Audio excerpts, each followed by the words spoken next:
El presidente de la República, Enrique Peña Nieto, dijo que en México queremos que las inversiones se multipliquen y que sean más inversiones nacionales y extranjeras las que vean en el país un destino confiable donde invertir, en donde obtener rentabilidad para sus inversiones y sobre todo que hagan una importante contribución a la generación de empleos, a la productividad, a la generación de riqueza nacional y además eleven la competitividad del país. Al inaugurar el Centro de Innovación para la categoría de productos horneados de PepsiCo, ubicada en Apodaca, Nuevo León, el presidente Peña Nieto expresó su reconocimiento a esta empresa por la confianza depositada en México.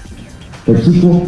acogió muy bien esta razón que tuvimos y no obstante esta eventual diferencia, ahí hicieron el anuncio de hacer esta importante inversión. Por ello, hoy quiero dejar constancia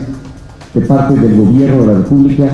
de nuestra gratitud y reconocimiento a la confianza que México tiene para PepsiCo y que siga siendo, yo espero sea aún todavía mayor, México un importante destino de sus inversiones y que siga siendo un mercado importante y relevante para este grupo global. El presidente Peña Nieto apuntó que se está promoviendo a México en distintos ámbitos para asegurar que nuestra nación tenga mayor desarrollo y genere condiciones de mayor bienestar. Los esfuerzos que realizan los gobiernos de los distintos órdenes para abrir y dar mayores facilidades a la inversión productiva, así lo seguiremos haciendo, porque advertimos que esa es la ruta para generar empleo,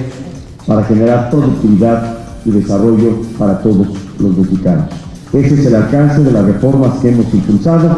que sin duda dan a México una mejor plataforma para asegurar crecimiento sostenido y sustentable en los próximos años. El presidente expresó que el Centro Global de Innovación de Horneado y Nutrición de PepsiCo representa innovación, pues es un centro de investigación de alto nivel dedicado a la investigación y desarrollo de tecnologías de horneado para la creación de una nueva generación de productos más saludables que harán de nuestro país un referente en la materia. Reportó para Noticieros Nuestra Visión, Gamaliel Velasco.